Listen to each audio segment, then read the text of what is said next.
welcome, as I say, to the BNS Responsibility Principles session. Now, the reason why we're putting these sessions together is because some of you perhaps weren't here when the vision was first launched, about 4 years ago, I believe it was, 4 or 5 years ago now, when the vision was launched. Who wasn't here for that? I know I certainly wasn't. Yes, so most of us weren't, right? But we've all been given the booklet, yes? And you read the booklet and you think, yeah, this sounds great. Yes, and then you put it aside until Summit or Alpha asks you a question. You think, damn, I wish I'd read it more thoroughly because they've just asked me a question of it, right? And the principles, they're all great, aren't they? They are. They're lovely. They're very warm and fuzzy, and they're very useful principles in terms of how to do business and how to work and get the most out of work. But sometimes it's not always easy to know how does it actually relate to me in terms of what I do and my role. And also, how can we put it into practice? Because it's all words in a booklet at the moment, but perhaps really understanding how we can put them into practice. Now, that's not to say that you don't already. Yes, you're all grown adults, you're all doing your work very well, otherwise you wouldn't be working here in BNS. So you're already doing a lot of the principles and doing them very well. And sometimes it's useful to learn from each other. Yes, we're all doing our jobs. Perhaps some of us in isolation, especially if you're on the road a lot, you don't get to meet other people. I'm meeting a few scientists here today, meeting a few of the RSMs today, people from other divisions. And it's good to share some of our ideas, things that we're doing well that perhaps are useful for other people. So that's what these sessions are for, understanding how to put the principles into practice and learning from each other. And I'll be learning from you as well. Although I'm a trainer and I've been training for about 10 years or so, I'm still constantly learning. Every course that I deliver, it's not just about me giving out information, I'm also taking on information myself. So at any point during the course, if you've got any comments, any examples or any questions, please ask them. Yes? Because questions are good. It means that you're thinking about something. Questions are good, it shows curiosity. If you're curious about something, you're open to understanding something new or different. And we can all take some value from that because it's an opportunity for all of us to learn something. Yes. Who likes learning? Perhaps not on a Friday morning, huh? Learning's great, I love learning. It's something that... it is, absolutely. I completely agree. I remember as a teenager I thought, when I get to 21, I'll know everything, I'll be an adult. I can't wait until I'm 21. Yes? And your 21st birthday comes along, and someone gave me, you know, you get a key, and I thought, oh, this must be it. The key to adulthood, the key to all knowledge. And I got to 25 and I thought, bloody hell, I don't know anything. Shit, I think I missed the memo. I was like clueless, really. And then I waited until I was about 30, 35 until I realised it's okay not to know everything, because that's kind of what life's about. There's always time and room for improvement. There's always time for more knowledge. The best experts in any field are the ones who are open-minded and prepared to learn more. Would you agree? Definitely. Good. So we're going to have a great session this morning then. So, the responsibility principle. But just before we start, I thought I'd tell you about an article that I read in the newspaper recently. And the article was about a little town in Wales. Now, for anyone who's never been to Wales, Wales is very hilly. There's lots of mountains and valleys with rivers running through them. And the town had a river running through the valley. And the mayor got a call one day from the Met Office, the weather office, to say there was a big storm about to arrive and the river was going to flood all the houses, so he needed to evacuate the town. So he said, okay, thanks for the notice. And the very next day he arranged for a coach to go around the whole town and take everyone up to the Highlands. And the coach driver got to the last house in the town and he knocked on the door, and a very angry man opened the door. And he said, what do you want? The coach driver said, well, there's a big storm coming, the river's going to flood, so we're evacuating everyone, come and get on the coach. And the angry man said, I'm not leaving here, this is my home, and everything that I own is in it, and I believe in God, and I pray to God, and God will save me. and he closed the door. And as soon as he closed the door, a big thunderstorm started. It started to rain. The coach driver thought, well, I need to get these people out of here. So he left.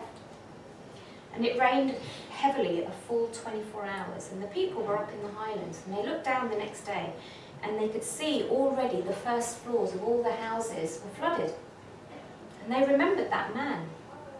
And they said to the mayor, that man is still there. He's going to get flooded out. We need to save him. And the mayor said, yes, we need to do something. He said, I know, I'll send someone in a boat. So he sent someone in a boat to the man's house, and the man in the boat knocked on the window, and the angry man opened the window. He said, what do you want? The man in the boat said, well, we've come to take you to the Highland, because the river is just going to continue rising. And I'm not leaving here. Everything that I own is here, and I believe in God, and I pray to God, and God will save me. Go away. And he closed the window. But it was still raining heavily, and the man in the boat had to leave. Another 24 hours had passed. And the people in the Highlands, when they looked down the next day, all they could see was the rooftops of the houses. And they could see the man on the roof of the house with a little plastic bag over his head. And they said, Mayor, we've got to do something and save this man. And the mayor said, I'll make a few phone calls. And he managed to get someone in a helicopter to go down to this man on the roof. And the man in the helicopter said, come on, quick, grab the rope and jump out. And the man on the roof said, I'm not leaving here. This is my home and everything I own is in it. And I pray to God, and God will save me. Go away. The man in the helicopter had to leave. And it carried on raining. So as you can imagine, inevitably, there was this man, and now it was his turn. And he was knocking on heaven's door. Do you want to know what happens next? What happened? A little bit. Are you curious? Curiosity is a good thing. We'll come on to that in a moment. Now, where do the principles come from? From the BNS group vision. Now, every company will have a vision in terms of where they're heading, what their ultimate goals are. Yes? Now, the BNS group vision is, does anyone know it off by heart? I still haven't managed to memorise it myself. So if you don't know it, I don't know. The actual vision itself. The vision is to have the strengths and financial disciplines of a big company combined with the leanness, agility and warmth of a small company. Which sounds great, doesn't it? But what does it mean? I mean, what does it really mean? Because it's all words in a sentence that sound great and give you a kind of a good feeling. But the words must mean something, yes? So let's break it down. Strengths. What does strengths actually mean?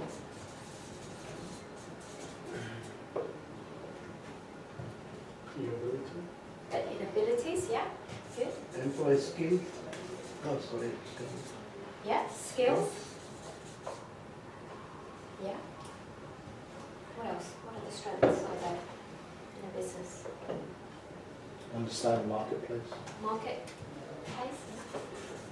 It's people. Oh, yes, definitely.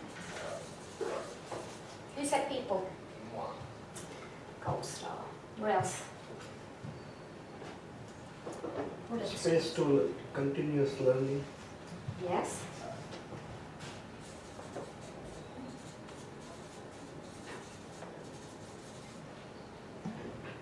Idea exchanging with each other. Yes, sharing knowledge. Sharing knowledge.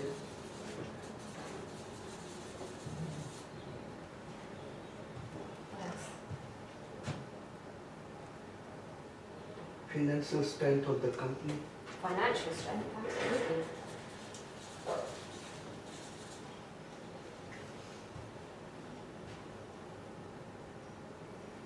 And future vision. Yes. Future planning. Yes. Yeah. Resources. Resources, yeah. There are loads, aren't there, really? It's one word, but strengths encompasses lots of things, lots of different areas that actually have an impact on us, regardless of what our role might be. Okay, let's look at financial disciplines. What does that mean?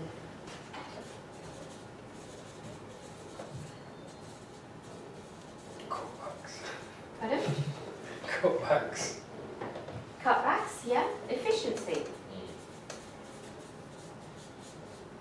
Why do we want efficiencies? Would you leave your central heating on full every day? I've actually done that for the last 3 days. It's still. It's a nightmare, isn't it? Why? Why does that hurt? Yeah, those costs. Yeah, it's just wasting money, isn't it? It's money down the drain. It's like when you park your car and you get a ticket on it. God, that hurts. Don't remind me.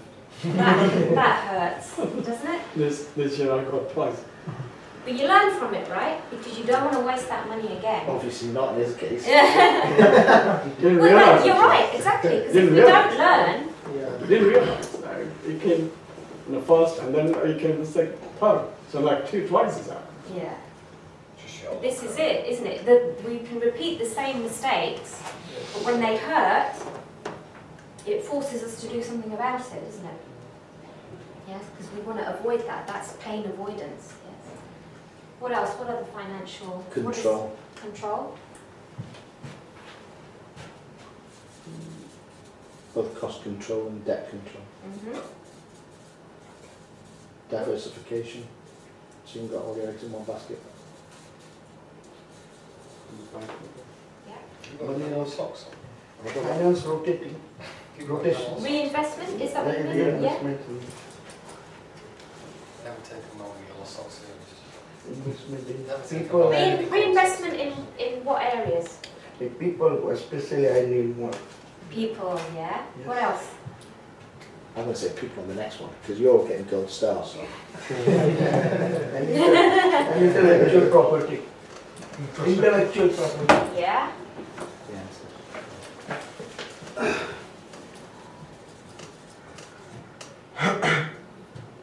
Value for everything, like whatever companies, premise, things, companies' resources, there should be value for the resources. It should be used efficiently to take out like as much as possible. Bang for your buck. More productive. Bang for your buck. Bang for your buck. So what we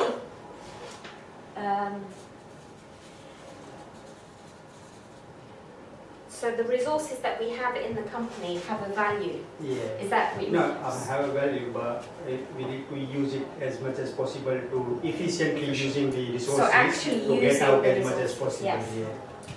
So financially, that directly, indirectly affecting that. So not having them standing idle, broken. Yeah, suppose if you have some things in a company and that the corner is just sitting there or something is there, instrument not using it, that Yeah. means it's not producing anything. That's right, yeah. So it should be utilizing in a proper way to get Absolutely, it. because if we had an accountant here, they'd say that it's going down in value, right? Financing time. Time. Invest in time. Financial discipline and Yes, time. time. Absolutely. It's very important. Yeah. Time is very important. How can we waste time? I mean, okay, time is money because we get paid, right? So you work 8, 9, 10, 12 hours a day, whatever it might be. But what are we doing when we're not being productive? What kind of things waste time? If you are not proactive, proactiveness is very So important. being reactionary Yes, rather than... proactively. So being By both the side, management as well as from the people. versus proactive, yeah? What I mean to say. Yeah, If everything is remain on the paper, then pointless. absolutely, yeah. If you tells to any idea, and if it won't give any weightage, then pointless. That's right, yeah. They need to be actually turned into action, Yeah. yes? I think he should be company mascot. What's that? Company mascot, I'm nominating him. And get BNS tattooed on your... You already got one. Absolutely. What other things waste time? Rash decision making, Yes, Lack of future planning. yeah, lack of planning, Absolutely. lack of vision. so lack of a goal, panicking. How about when Joe Bloggs doesn't do that thing that they're supposed to be doing. And we're like, oh, do you know that, Joe? It's a waste of time. What? Don't you agree? I You're the mean, one who's closest to Joe Blogs. so what am I doing? Oh, why did you look? I'm having the wrong conversation, aren't I? No. It's the waste of time. I should be going either directly to Joe Blogs or to Joe Blogs Line Manager. So it's about having useful conversations, not idle conversations, gossip. It's a waste of time. That doesn't fit in with financial discipline because it's not productive. And one more thing that wastes most of my organization. If you don't, separate and, what I mean to say, suppose most of the responsibility, some organizations have at the top only. Mm-hmm. They only take the decision. But if you disintegrate to the lower level as well, Delegations? yeah, Yeah. that So is be- very important. Yeah. Delegate Delegating. and decision making. So every single decision, if it will come from the top.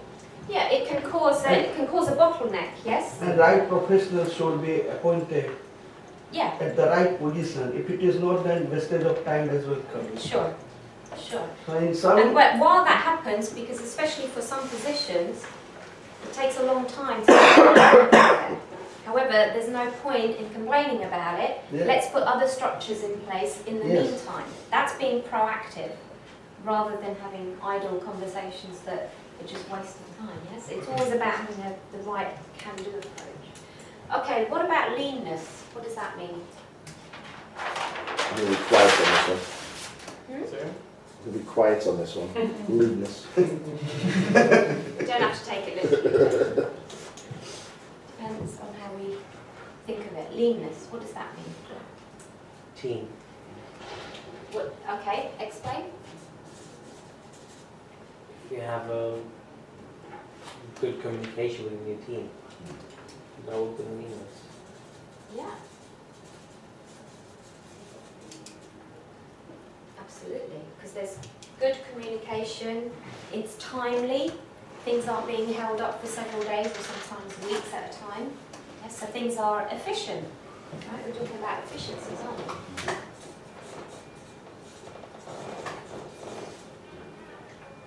Efficiencies in terms of time, processes, money. What about when we need information? technology as well required Yeah. to. I just want to come back to the information point. Okay. Because sometimes, Yeah, yeah, that's right. sometimes what happens is that we don't get told something and it impacts on what we're doing, right? So it's very easy to get frustrated and to say, how come we didn't know this? So-and-so should be telling us, yes? Yes. But how can we overcome that? What could we do to overcome that kind of situation? If instead of being reactionary, we were being productive, what could we do Proactive to solve dialogue. that? Proactive dialogue. So then you're also creating a central hub of information as well. Yeah. What's wrong with me going to so-and-so and saying, have there been any updates in the last 24 hours that I need to know about? What's wrong with that? Because it's my responsibility to stay informed just as much as it's the other person's responsibility to inform me. But if I'm getting frustrated that it's not coming to me, there's nothing to stop me asking for the information, is there? It's true, but 9 out of 10, there's never going to be an answer for you. But having that, is that attitude helpful? No, but how about... No, it's So not. if it's not helpful, what could you do instead? But this is all a discussion. We're all learning from each other. Because we've all done it. I've done it. I've sat there and had a little whinge, thinking, oh, for God's sake. But actually, with experience over time, you know, after 30 odd years or something like that of working, I've realised actually there's nothing wrong with me asking for the information. We're all people. It doesn't matter if they're a director or the cleaner. It makes no difference. We're all people, right? So if I need a piece of information, what's wrong with me picking up the phone or sending a little email? So what It's gonna make happens, me- over time, Mm. you know, you'll get They'll go, they'll ask the question again, they'll ask the question a third time round. But after several knockbacks, Yeah. I think, you know what, I'm just going to stay behind my desk, stay behind my pecking order and just do my job and let someone come speak to me. I hear what you're saying, Yeah. but it's a lot of, most times it's easier said than done. Yeah. Because sometimes in your arcade door, I'm not talking about BNS, I'm just Sure, talking sure. generally in Yeah. the employment world. Yeah. People will only give you answers when they're ready to give you an answer. Yeah. Until then, it's gossip. And I mean, with all the courses that we're doing, we're working on getting people to have an attitude where even if I don't know, I can say to you, Adnan, I don't know right now. But I tell you what, I'll see if I can find the answer, or if I can, I'll see if I can find out who does know, and then I'll get you back in touch. It might not be there for everyone at the moment, because people, we've got a lot of work to do. Yes? Everyone's very busy. And it's very easy to just get bogged down in what you're doing. And someone requests a piece of information, it's very easy to say, look, I don't know, or just not respond, because it's not high on my priority list at the moment. We've all done it. I know I've done it. Yeah. However, as we start to do more of these courses and we increase awareness, we start to get to know each other, the more better connections we have with each other across different divisions, the easier it is to communicate, right? Yeah. So it's once you've developed that relationship and then you start asking, oh, I need this bit of technical information, you're going to get a much quicker response, more likely, because we actually know each other. Would you agree? Mm-hmm. Yeah.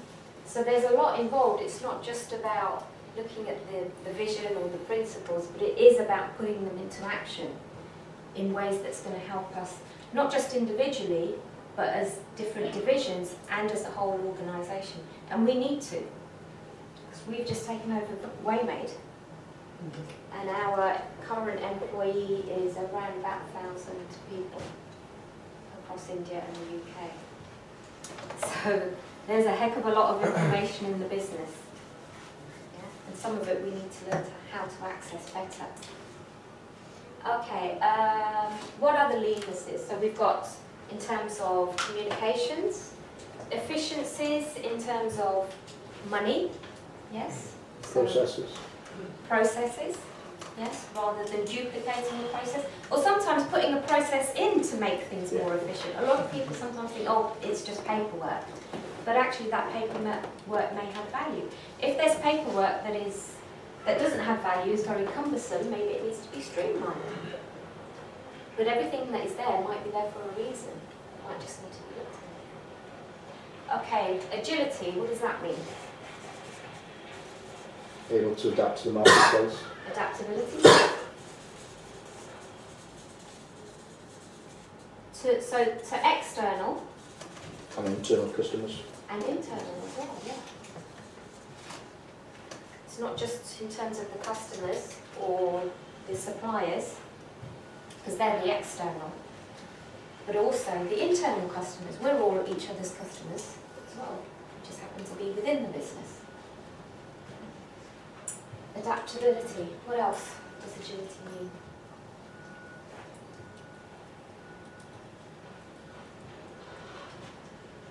How else can we use it in the business?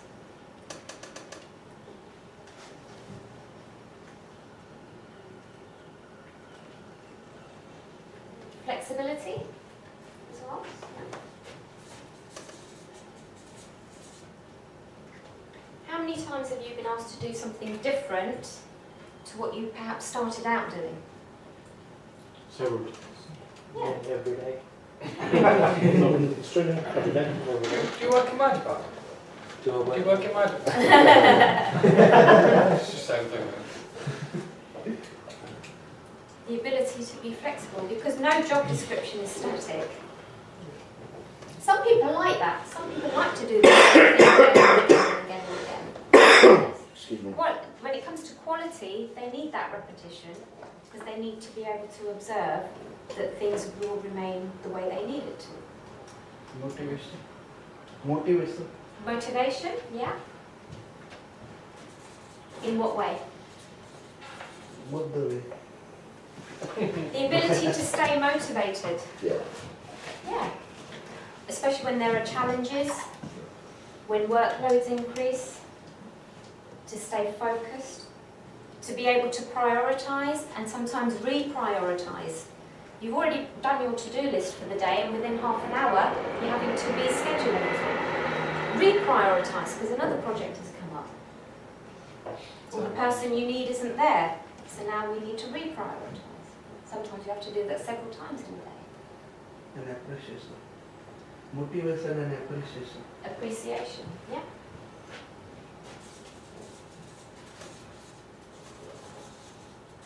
Appreciate each other, Time management.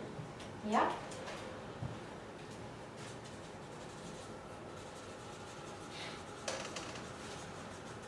Patience.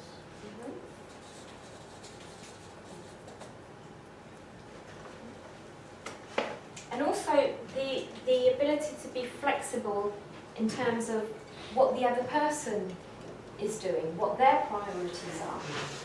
Empathy with positive mental attitude. Yeah. Yeah.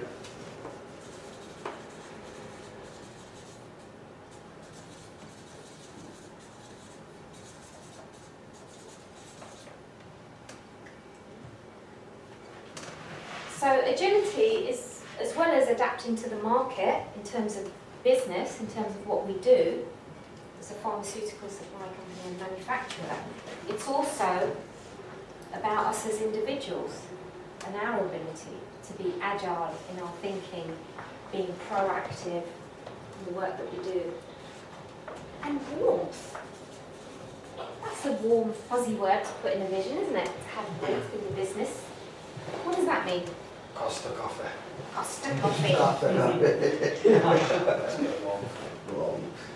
And what else? Atmosphere. Warmth. Atmosphere, yeah. Yes, very important.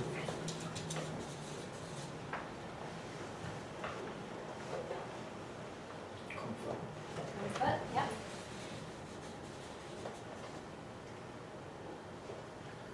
Teamwork. And result. And result. End result. Yeah. What department do you work So feeling, Quality control and quality assurance product. so the sense of achievement, Yes. Yeah. it's being polite. Shared goals, shared vision. Understanding. You said good girls. Shared goals or Goals, girls? not girls. I heard girls. Shared goals. That's on camera. It's on camera. Pick on the white man, that's fine. And then if you want to find out about girls, I'll tell you. Moving on. Reasonable company rates. Oh. Politeness, being courteous, being friendly, camaraderie, yes. Loving. Having fun, Welcoming. yeah, welcoming, absolutely. Why do you think that might be important in business? In the vision, to actually take the time to state it in the vision itself. Who does it impact? Us. Yes. And who do we impact, apart from each other? So how people perceive us, it's a perception thing. Our bottom line. Yeah. The customers, our suppliers. Yeah. Because if you're feeling grumpy and you've got to go and visit customers or talk to them on the phone, or you've got a query from someone, how's that going to impact the customer? They're going to go somewhere else. Yeah. If you've got Tesco's and Co-op next to each other, right? In fact, there was one, it wasn't here, it was somewhere else, and there was one shop, and I'll tell you what, they were so grumpy. They never looked you in the face, they never looked at you when they took your money, they were having conversations with each other. I deliberately didn't go to shop there, and I went to another shop where people actually looked you in the face and talked to you. It's the little things like that that make such a big difference, because we're all people, we all want to feel valued, don't we? If we value other people, we just want that back in return. So warmth, because it does have a big impact on the business and on us as individuals, as people within the business. So actually the vision to have the strengths and financial disciplines of a big company combined with the leanness and agility and warmth of a small company, it's now starting to really come to life in terms of what it means for us within the business. Yes. Now, in order to help that vision come to life, Alpine Summit have given us the 5 operating principles, which are responsibility, learning, leadership, efficiency, and long-term orientation. Today's session is based on responsibility. There'll be a couple of more sessions coming up in the following few months based on the other principles. Okay, so at the moment, we're just focusing on the responsibility. So what does responsibility mean? Ownership. Taking Ownership. Ownership, yeah. Both individual and collective. Home duties. Say that again. Duty. Duty, yeah. What else? Well, coupled with duty would be sense of honour as well. Ownership and accountability. Achievement. Accountability, did someone say? Yeah, it's very important. Very awesome. Very. Absolutely. Accountability for what? Your actions. Say that again? For one's own actions. For Yeah. one's own actions. And the company's actions as well. Yeah. Sometimes in our role we go out and we get the sticky end of the wedge when somebody else has messed up, but we still have to take our own chin. Yeah, because you're a representation Exactly. of the company. Yes. And you do it with a smile and yes, okay. And the thing is, when that happens, really, we're thanking the customer because they're giving us a signal something's not right. It's not a criticism. They might be frustrated and be screwed up. That's fine.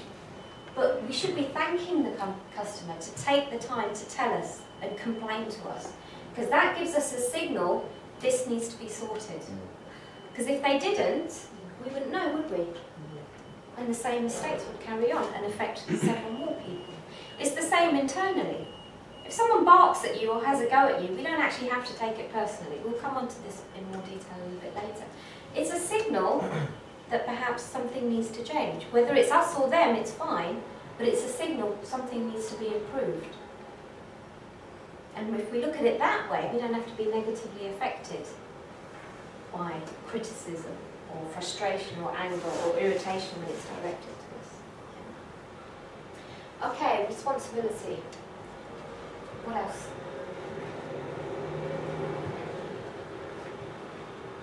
So we've got responsibility for our actions. How about responsibility for inaction? That can happen, can't it? Yeah? Sometimes you forget, and you get so overloaded with things. Oh, I should have done that thing, and I didn't do it. And it gets left. Responsibility for representing BNS outside of the organisation, but also within the organisation, to each other. We have a responsibility for that too. We have a responsibility for all of the different elements within the vision, making sure that they're upheld, so that the business comes to life in the right way, not the wrong way. So, do you know what? I'm so selfish, haven't I? Feel free to take notes. These are for you to keep. Can I just grab a cough sweep while we're doing it? Yes, of course you can.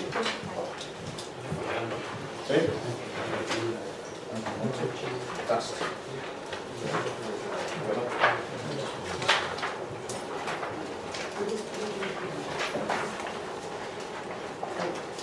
That's all right. Take a leaf. cheers, thank you.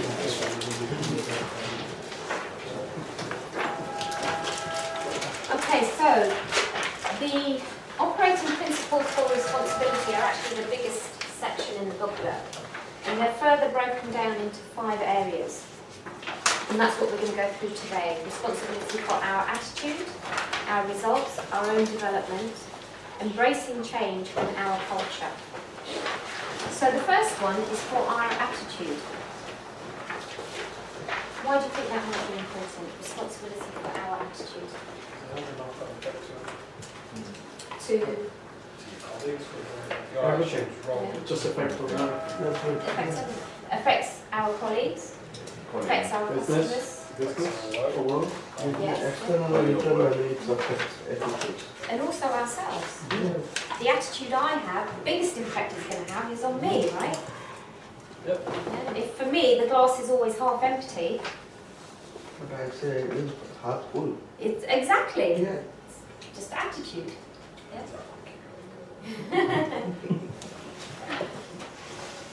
Now Alpha and Summit have specifically written in the booklet that they want BNS to be a company without internal politics.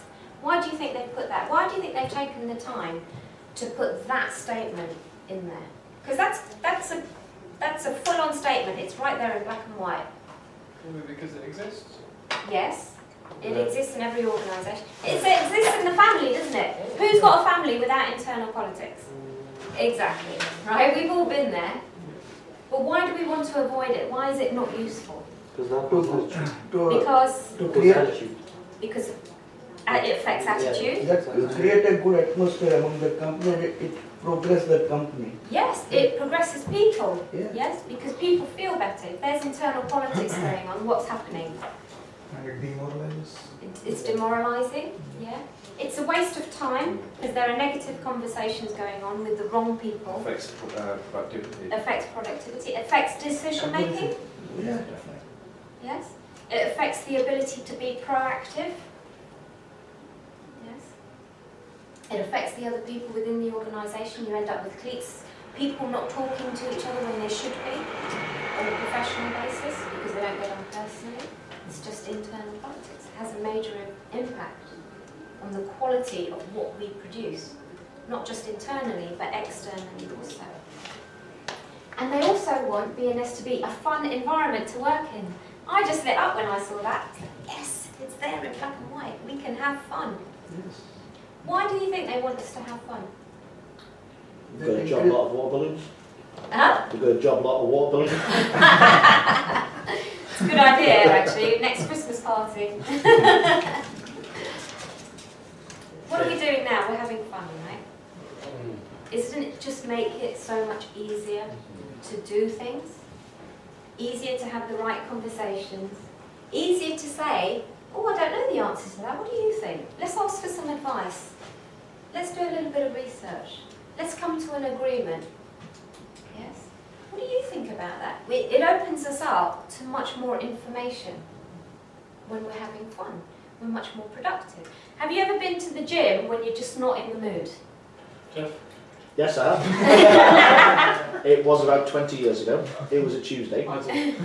Yeah? Yeah. It's Or you're it's a playing different- sports? It's a completely different Yeah, thing. sure. And you change everything, your mood and everything. Yeah. Even if you're not in the mood and if you hit that big gym, it's just... You're just not getting the right results, are you? Yeah. But when you go when you're in the right mood, when Yeah, you're really up for it, and you just excel yourself, you over-excel your target. Yeah, you know what, I'm on fire today. You feel so much better. I'm like that in Greg's. And Greg's I get the Greg's and I just look at it. Oh. When the bouncer tells you Why to get his own Did you go to The gym? truth is, happy people are more successful at work. It makes sense. Who do you want to be friends with? People who are positive. In your family, you have to be friends with people because you're related to them. Whether they're positive or negative, you haven't got much choice sometimes. You just got to get on with it. But with our friends, we tend to want to spend time with people that we get on with.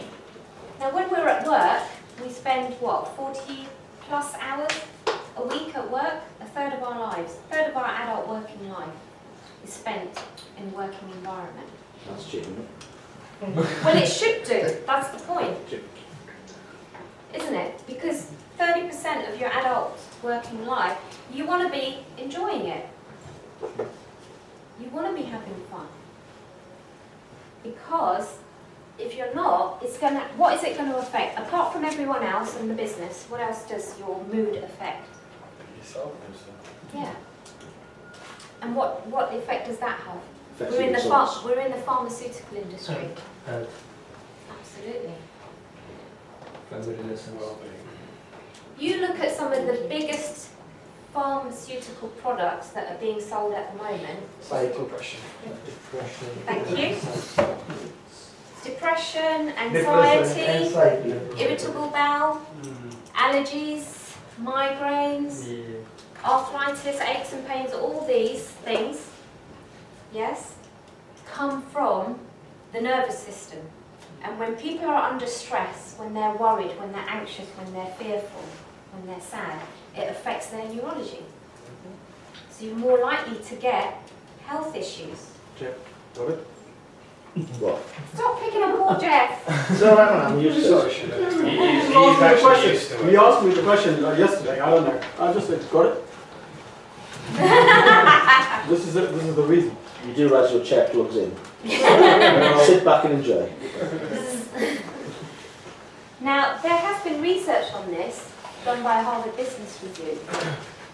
Happier people get better jobs with more autonomy. That means that they have independent decision making within their role. They don't have to keep going to a manager. They've got more independence in their role. They tend to have more meaning and variety in their role. They get given more responsibilities. They get given different challenges, different responsibilities. So they feel more fulfilled because they're being challenged. They learn more. Yes.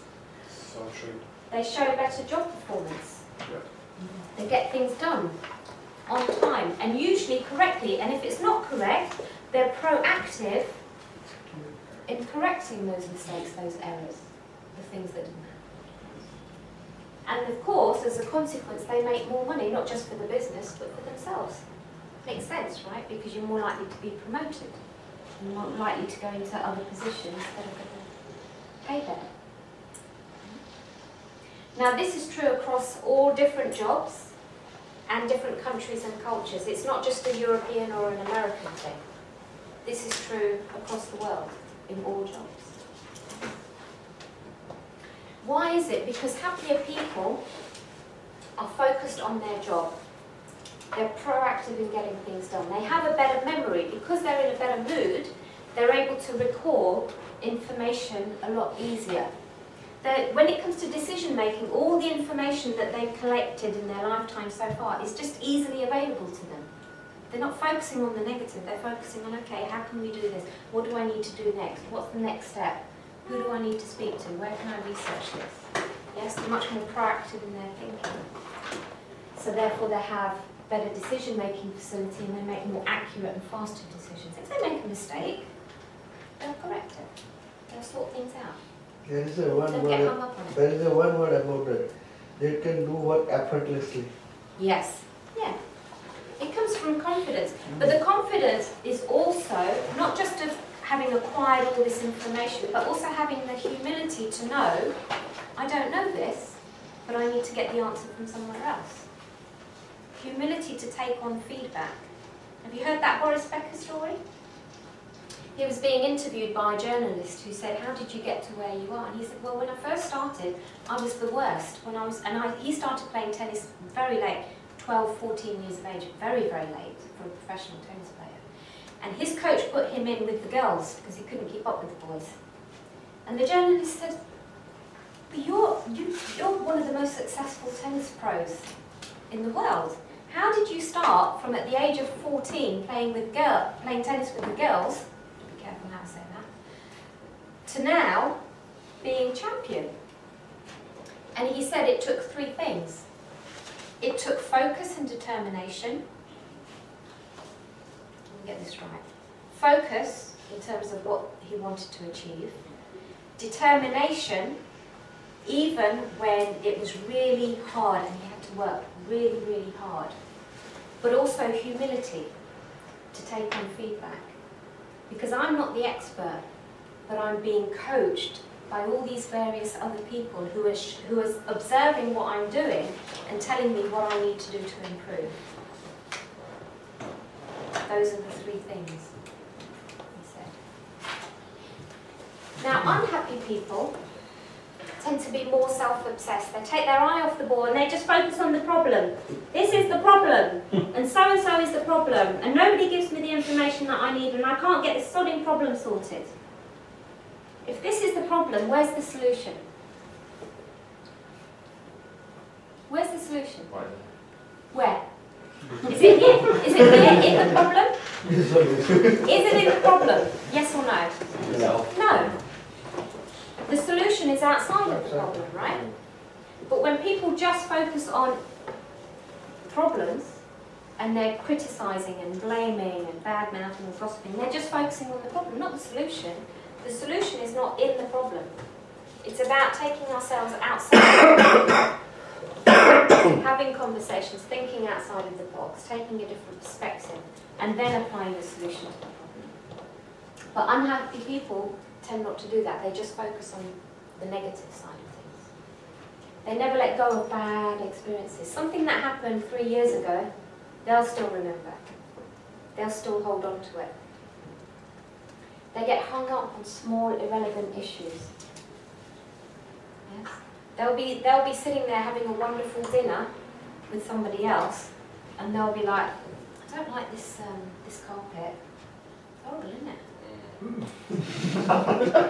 That's what they'll say. Yeah? Or they'll say something like, oh, there's no parking at this restaurant. The food is gorgeous, but forget that. They're focusing on all the negative stuff. Oh, it's raining outside. Huh? Have you met my wife? Not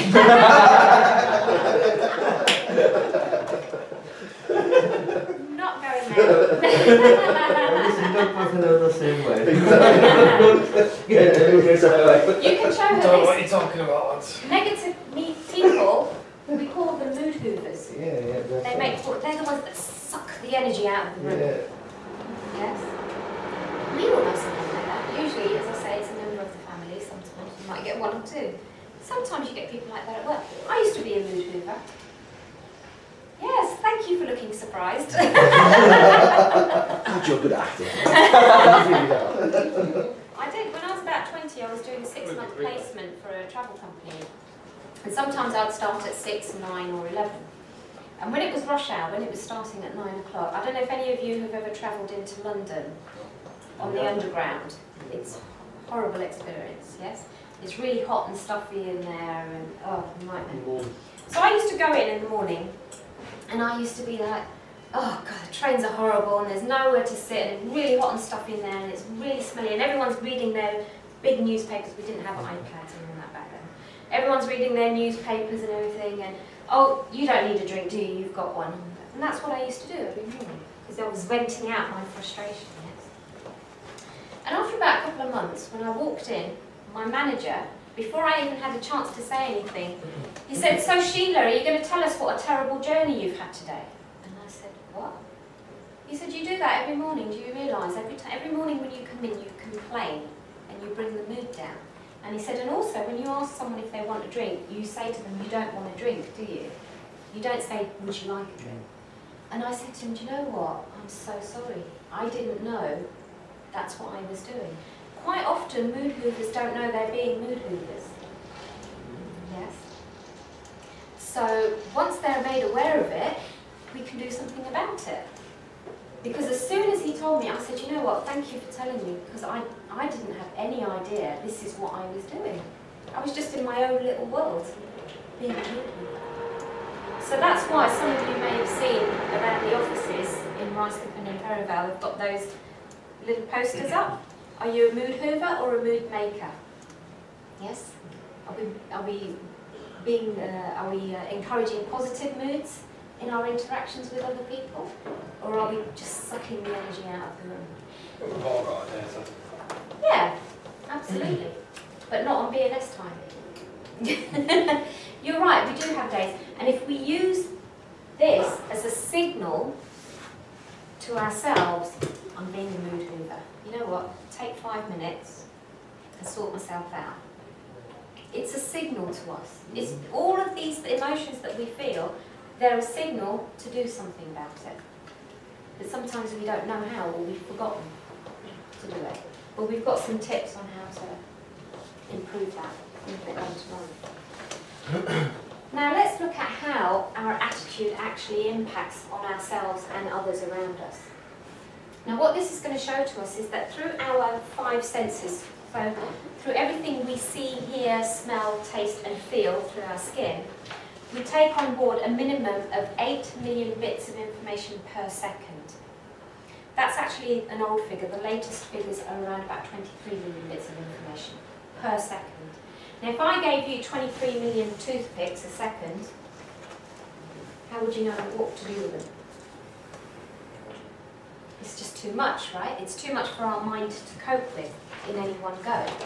So what our mind does is it filters those 23 million bits of information. Just to give you an idea, each little dot on the carpet is a bit of information. That's why it's like 23 million. But what our brain does is it says pattern on a carpet, disregard it, ignore.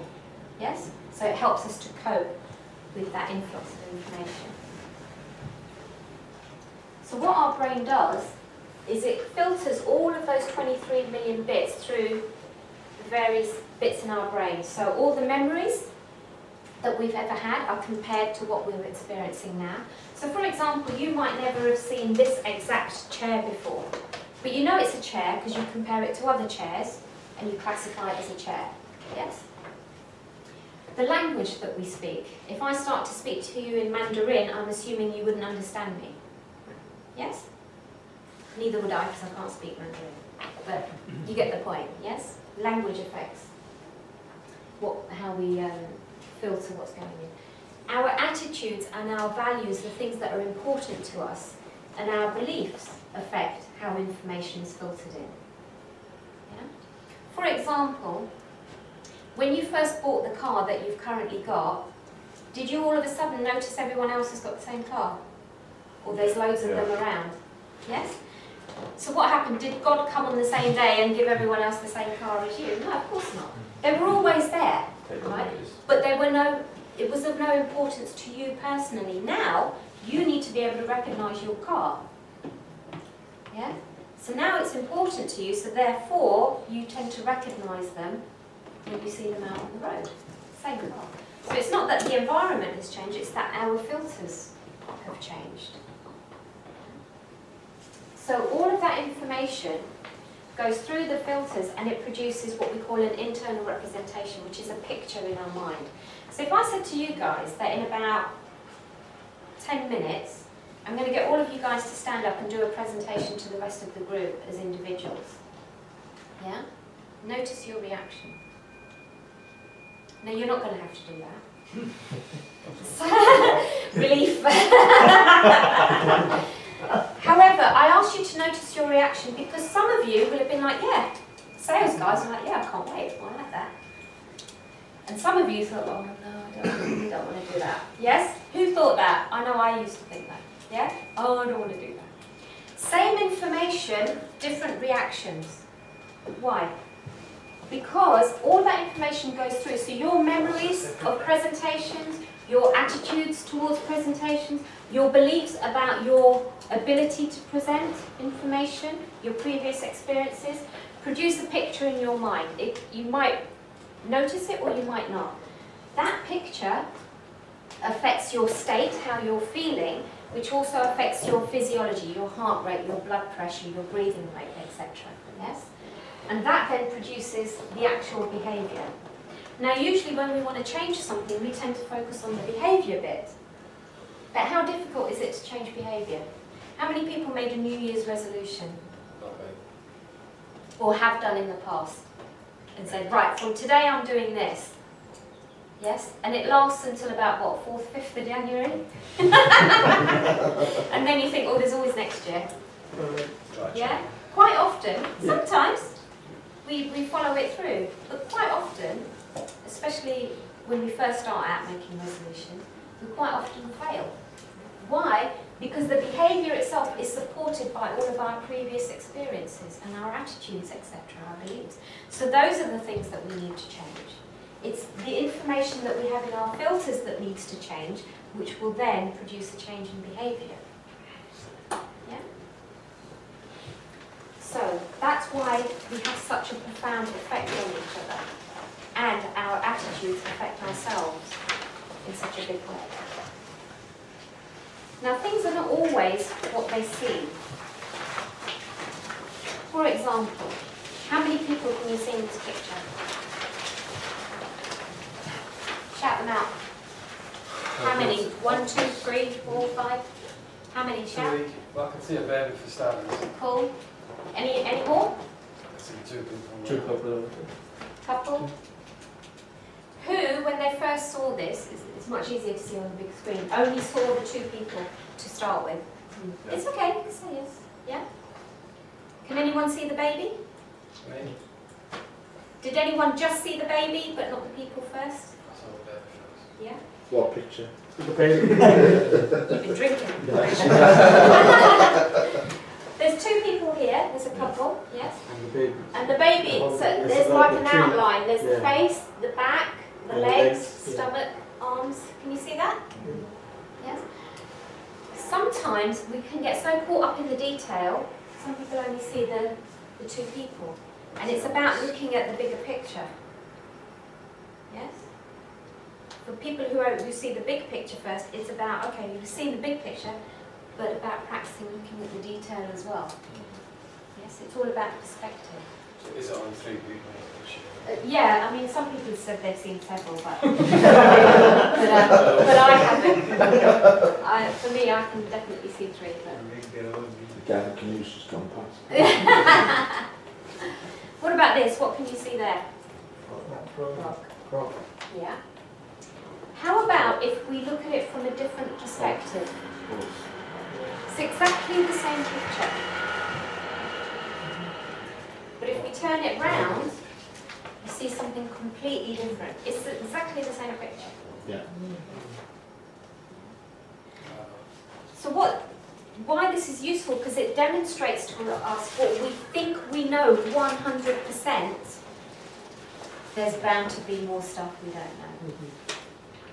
And we might not even know how to know that thing that we don't know. But this is where sharing information, learning from each other, having an attitude of curiosity is so valuable.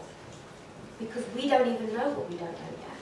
Now if you look around this room, and you think of all your individual experiences and the knowledge that you have as individuals, and if you were to share even just some of that knowledge, how much more we could learn from each other. Yes. And then multiply it by all the other staff in the whole organisation, including India. Just think of how much valuable information there is. Not just that, but also from our suppliers. How much information do they have? From our customers, from our customers' customers. Because who's the ultimate customer? The patients, right? They're our customers as well. There's a whole load of information there. Yeah. So we don't know what we don't know yet, but by having an attitude of curiosity and open-mindedness, we can start to acquire more information. We're covering responsibility for attitude. Just think of a few useful attitudes to have without looking at the slides. Without looking at your handouts. What can you think of? Useful attitudes to have. Being open. Sorry, does anybody want a glass of water? Water, is it? Being open. Yeah. Positive. In what way? Being open, well, 2 I suppose. One, being open to new initiatives, open to new things, and then also being open as an individual. Yeah. Yeah. So being open-minded. Yeah. Yeah. Positive attitude. Sorry, anybody else? Yeah. What else? Thank you. Ready to learn new things. Yeah. One of the big ones just in life in general is just respect for each other. Yes. Yeah, that is a big one. accept the challenge. Attitude without I. Someone said something. I without I. Huh? Attitude without I. I. Just I. Yeah. It's very good thing. It's very deep. Explain. He just says very deeply. Explain. Yeah. I means I am. I'm something. Or something. I am Oh, God. value, That is very, that is very important in Self. attitude. Every attitude starts from I. Self-respect, self. No, Value. there is a thin line between self-respect and I. But like in a bad way. He's trying to say it in a bad way. Like in the I is like I'm Arrogance. something. Arrogant. Arrogance. Ego. Yeah. Oh, Ego. Okay. Yeah. So Ego so is related to attitude. It's very much so not useful not useful. attitude. Not useful. So arrogance, I would agree. Yeah. Like we say, don't have meh No, in some people have a Toward, attitude. They never listen. If you tell to someone, can you do like that? no, What is it? I know. Basically, know I know everything, yeah. everything. Yeah, What I am arrogance. telling you, you do. Yeah. Yeah. I don't want to listen so, to anything. Very dictatorial. Yeah. Dictatorial. And what we tells you, just do it. Yeah, just Like do it. Hitler. Like Hitler. Like Hitler. Yeah. Curiosity. Their ideology, they always. Curiosity, lovely. Yeah. Curiosity. An attitude of curiosity.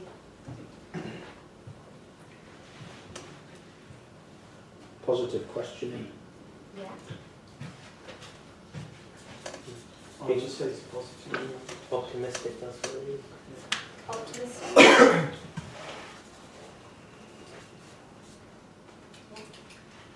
Solution focused. Practical attitude. So this is it. Practical. So Yeah.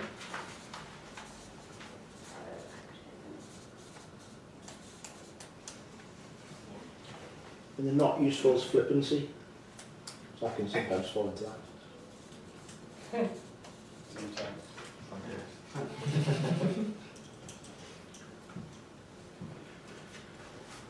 It's knowledgeable. yeah.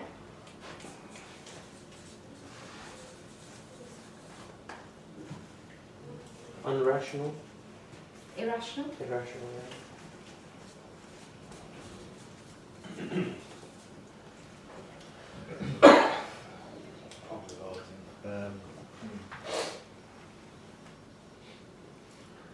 Best practice, so you're sharing all your Sharing information. knowledge. Knowledge sharing. Oh, okay. Yeah. Openness. Yes.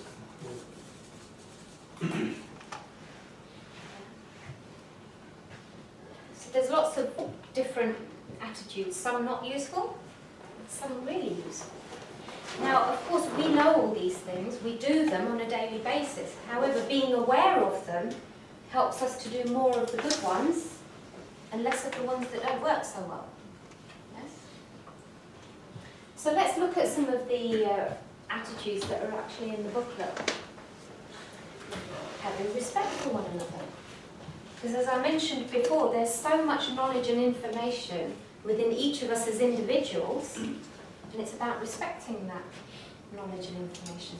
Sometimes we need to get things done, but it's not the other person's priority, or they don't see the value in it. Yes, so then there can be a clash. And that's where we sometimes forget to have respect for the other person, because they're just not getting our point of view. But they're standing there going, well, you're not getting my point of view. So then there's a clash, right? However, if we're more curious about, well, okay, what's the purpose of that point of view? What are your criteria? What are your deadlines? What are your specifications? What do you understand about this? By understanding more about the other person's filters, we can gather more information and understand what are the boundaries, what are the limitations. Are they actual real ones, or are they perceived ones? And the same for us. We need to perhaps share more about, in terms of the information that we have, our specifications, our deadlines. So that once it's all out there in the open, we can have a better discussion, we have a better understanding of why this problem exists and how we can make a plan to solve it and make it better. Can someone open that window, please? Thank you. This, of course, requires us to have an attitude of listening to each other through curiosity. You've already got one goal starting, haven't you? You know that word ego up there? That's it. Hey, don't blame him, man. Who could? Sometimes it's very easy to say, well, okay, so what's your point then? Yes? We're asking for more information, but not really in the right way. So having that attitude of listening to each other in a much more open way. Okay, well, just explain that to me better so that I can understand it fully, rather than, okay, well, what's your point? That's more challenging, isn't it? It's not really open in the right way. Embracing differences. Because we are all different to each other. Very, very different to each other. We're all unique individuals. If you think of how many, 7 billion people on the planet, is it? 7 billion people currently on the planet. Are any one of us, are any two of us exactly the same as another? No. If you think of the billions of people that have existed before us, are we the same as any of them? No. The billions of people that will come into existence after we're gone? No. We are so totally unique to each other. Let's embrace those differences. Let's really get to understand each other. Sharing knowledge and experience. And more. Let's look at them in more detail. So we've covered the first one, having respect for each other, getting to know the other person's filters. It requires us to ask the right kinds of questions. The quality of the questions that we ask make a difference. If something's happened and we're pissed off and we ring up, let's say we ring up the warehouse guys and say, why did this happen? But why? Why did this happen? I want to know why this happened, and I've witnessed this. But you know this is supposed to happen this way, so tell me, why did it happen? What are you going to get? Exactly. You're not going to get, because I didn't have time, because I didn't do it, because I'm a numpty, because I'm a whatever. You're not going to get that, but that's what the question is asking for. It's not the right quality question, is it? Yes? But how can we ask the question better? What else could we ask instead? Nice. Yeah. Okay, so we could ask something along the lines of, okay, so what didn't happen that should have happened? Or what did happen that shouldn't have happened? What can we do to make sure it doesn't happen? Exactly. What can we do? What information do you need to avoid this happening again? Can we put that into a process? Who else do we need to speak to? Who else do I need to speak to? It's not always about putting it on the other person, it's about helping each other. And sometimes being proactive in helping the other person to do their job better. Is that guy still on the roof? No, because he's knocking on heaven's door now, he's gone way up there. So asking the right questions to get more information about their experiences, their attitudes, beliefs, values, their criteria, their budget, their values, their limitations, and getting ours on the table as well. That's more information, useful information, we can do something with it. Another useful attitude, every behaviour is motivated by a positive intent. If we can find out what that intention is, we can help each other better. What do I mean by that? I'll give you an example. When I was about 4 or 5 years old, my parents had taken me to Brighton. We had a lovely day in Brighton. And just before we finished, we were getting ready to come home, and my dad said, Sheila, do you want an ice cream? You know, the one with the flake in it. And I went, yeah, please. He said, all right then. And he went across the zebra crossing and he stood at the ice cream van. And he looked over at me and I thought he'd pulled me over, so I ran across the zebra crossing. And a car had to brake suddenly to avoid hitting me. And when I got on the other side of the road, my dad was furious. And he went to smack me and everything, was shouting at me, well, don't run across the road, why did you run across the road? And I was crying.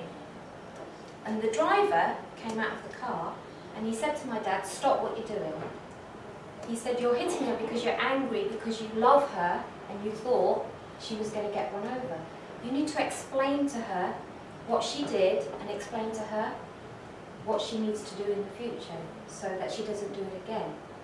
But realise that you do it out of love. You're doing it through anger now. You need to change that. And you know what? I remember that. And my dad's got a very bad temper. He would often just kick on. But I always knew behind it was a positive intention. He wanted to keep me safe. He wanted to keep me healthy as well, etc. If that story had happened in Newcastle, the driver would now be in intensive care. What business is it of yours? Well, yeah. But I think he was bigger than my dad, so Yeah. I didn't know. But behind every behaviour, sometimes negative behaviour, but there is always a positive intention behind it for that individual. Now it may be that that person's got a lot to do. It's a big workload. Perhaps they didn't have the information that they needed, so they were frustrated. That anger, that frustration, that irritation is actually more about them, but you happen to be there, so it's been directed at you. But actually we don't have to take it personally, because we could have been anybody really. So being able to acknowledge that, and again, asking the right questions. What is it that you actually want to achieve? Let's look at that. Yes? Rather than just saying, oh, but you know what, that person's always angry, that person's always reactionary, that person's always frustrated, that person's always too busy, they never have time. But there is a positive intention behind it. They've got a lot of work to do. They have to constantly reprioritise. They haven't got all the information they need, etc. So by being more open-minded towards them, what tends to happen over time is they will start changing the way they react towards you. But we've got to be the ones who instigate that change in the first place. If we just reflect that negativity back at them, it's just feeding the fire, isn't it? It's just going to make it worse. There are no useless people. Oh, I can argue that one. Only useful states. If you think about it, and we've all been there, times when perhaps someone's about to give us a parking ticket and we've just gone right for them, yes? Who the hell do you think you are? That person has gone away with a perception of us as being like that. But we're not, are we? We can be happy, we can be positive, we can be motivated, but they've not seen that side of us. So that's not who we are. Does that make sense? And it's the same for other people, whether they're our colleagues, our customers, our suppliers. You might have had negative experiences of them, but actually that's just a reflection of how they were feeling at the time. Their own frustration or anger. Doesn't make them a bad person. They're still a good person within themselves, like we are. We're good people. I love this one. There is only feedback, no such thing as failure. We are all constantly learning. Einstein's quote, insanity is doing the same thing over and over again and expecting different results. If you always do what you've always done, you'll always get what you've always got. Absolutely. Does that make sense to everyone? Yes. But how many of you have failed at something or made a mistake, made an error? Every We all single, because by mistake we will learn. So every single Absolutely. person. When a baby first learns to walk and they take a step and then they fall over, do they think, well, that's it, I failed that, I'm not doing it? Of course not. What do? They get up and they do it again. When we're learning to ride a bike, we fall over one side, we get up, then we think, okay, balance. And we overbalance, we fall over on the other side, get up, go again, and then we learn the right balance. Yes? And that's what failure is. The only way to fail is to stop doing something. Because that's the end point. It's like Thomas Edison. He had to do 10,000 experiments before he got Well, proper working light bulb. And when a journalist asked him, how does it feel to fail 10,000 times, he said, my dear, I didn't fail. I learned 10,000 ways of how not to make a working light bulb. It's useful to learn what not to do as much as what to do. And not just from our own experiences, we can learn from each other in terms of what not to do as well as what to do. The only way, what's the only way to avoid failures, mistakes and errors? Not doing that. Just to not do anything, just to be static. That's the only way to avoid it. Again, failure, mistakes, errors, they're a signal that something needs to be paid attention to. That's all it is. You don't have to take it personally. What else do I need to do to improve this, to make it better? Some useful questions we can ask either ourselves, other people, our colleagues, our customers, our teams, our divisions. What can I learn from this? What can we learn from this? Yes? How can I improve the situation? What result do I ultimately want to achieve? So when there's been a failure, a mistake or an error, instead of having that response of frustration, embarrassment sometimes, yes? Shit, I screwed up. I feel really bad about it. But sitting in that place is not useful, it's not going to get us anywhere. Holding on to the mistake, trying to hide it, isn't going to get anywhere. But asking ourselves better quality questions, okay, what can I learn from this? What can I do to improve it? What can I do to make it better? What can I do to avoid it happening again? What's the result that I actually want to achieve? And then work backwards from that. It's much better quality questions. Communication, another attitude. You get what you hear. The person with the most agility and flexibility of behaviour will have better self-control. What do I actually mean by that? This is much better understood through explanation. Now, if you've got two people speaking to each other, how much is each person responsible for the communication? Equal. So put a figure on it. 50-50?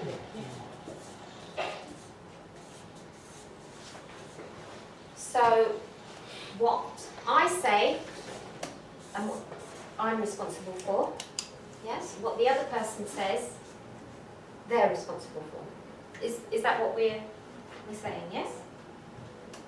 That tends to be how we think about communication.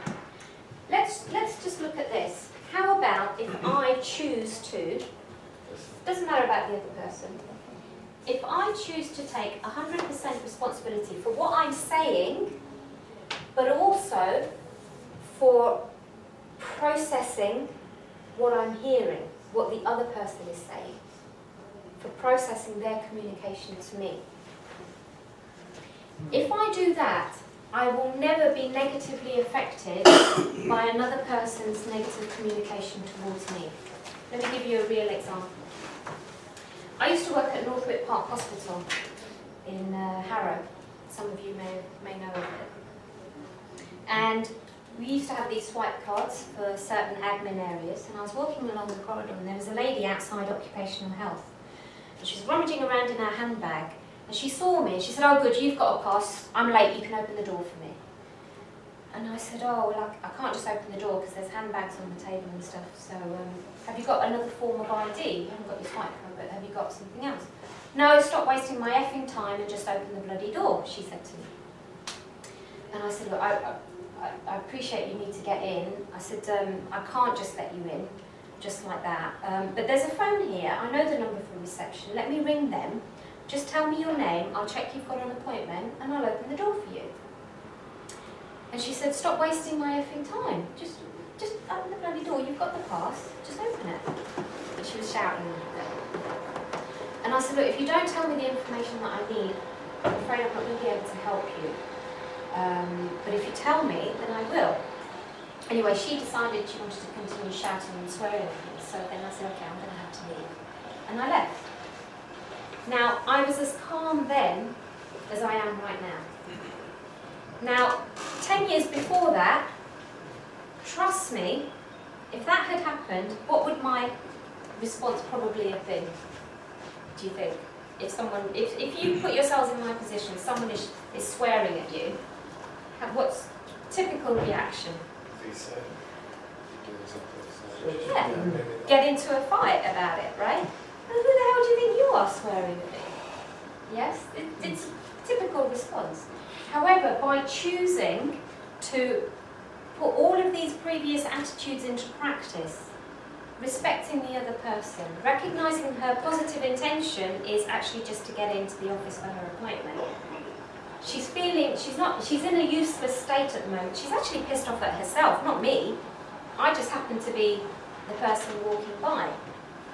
Yeah, so I don't really need to take it personally. She's probably a good person. It's just that she's frustrated at herself and her communication is negative, but it's not personal to me. I offered her various alternatives. She wasn't able to process them, and she chose not to. Maybe she didn't realise she had a choice at the time. However, by putting this into practice, it doesn't ruin my day. I'm still as productive. I didn't have to go back and tell everyone else in the whole department what had just happened. Because it's very nice to do that sometimes, isn't it? Oh, let me tell everyone what happened to me today. That's going to take half an hour. And then I'll tell someone else. That'll take another half an hour. And then I'll tell someone else. That's 90 minutes of my day gone. Not just that, how much energy am I spending on feeling frustrated myself that someone has spoken to me that way? There's a lot of energy involved, isn't it? It's not positive energy. And it's affecting me, my health, my neurology. Well, what's the point? Why am I giving myself a headache? Don't need to, do I? Yes. So by adopting this, and it's not always easy, but by trying this out, you might find that you're in a much more useful, productive place, much more positive place than perhaps someone else that you're communicating with. Yes? It's about being curious and not judgmental. What happens when we're judgmental? Perception changes. Perceptions, yeah? Communication. The whole communication changes. Thought process. They are not listening, just they are in judgment, giving the decision or something like that. Yeah. What they are communicating. It's very easy to put someone in a box. Yeah. Yes. It's very easy to categorise people as a certain kind of a person. But the problem with that is, the moment we've done that, we ignore everything else that doesn't fit the box. So all the other positive qualities that they have, because they don't fit the box, we ignore them. So our perception will always be of that person being in that way. But we're always changing. We don't stop changing when we're 21. We don't stop learning. We don't stop improving. We don't stop growing. We're constantly learning new skills. Yeah?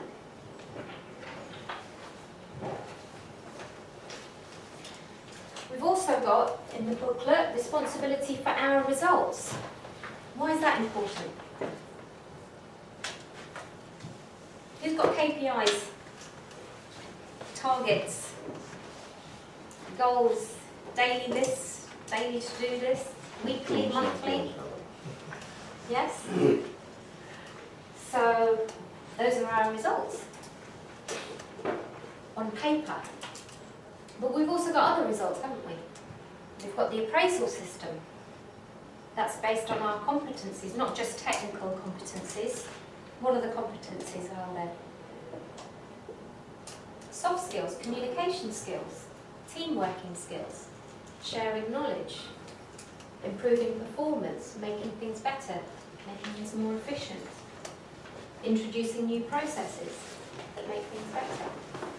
So our results are not just the KPIs, the ones that are down on paper, but they're also in terms of our attitude and our interactions with each other, with our customers, with our suppliers. Because we represent the company. We need to maintain those standards. That vision isn't just words on a piece of paper. It's something real, and it's us that make that reality. We're the ones who are representing the company. So, responsibility of results is our responsibility. How do we achieve those results?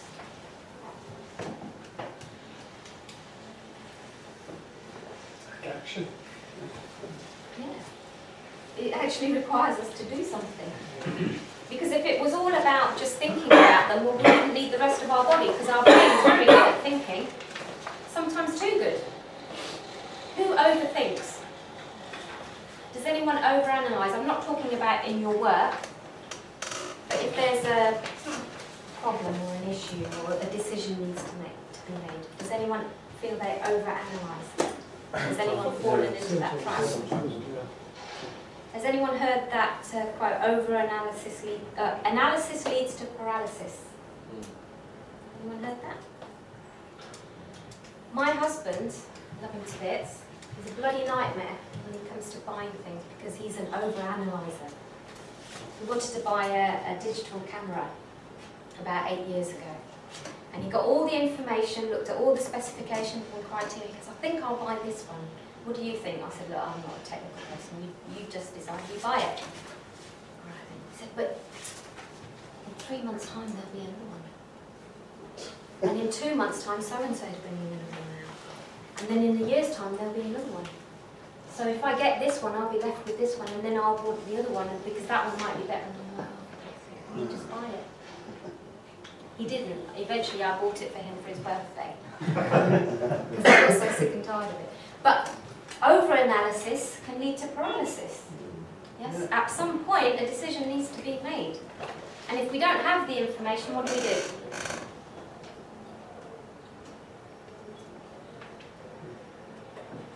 Simple.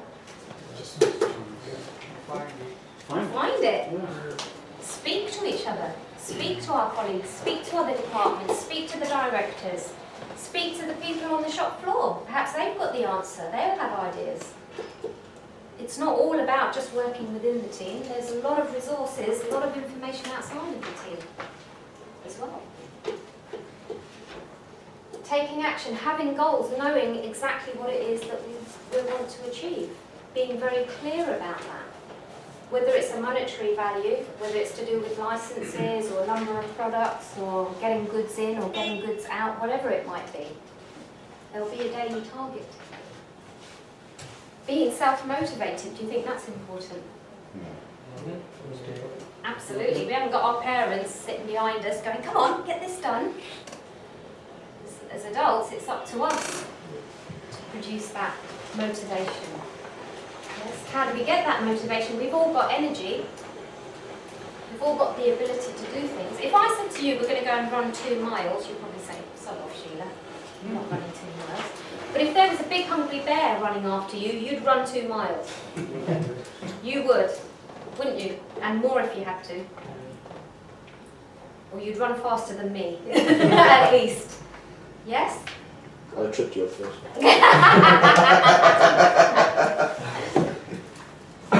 So we've all got energy, it's just about applying that energy.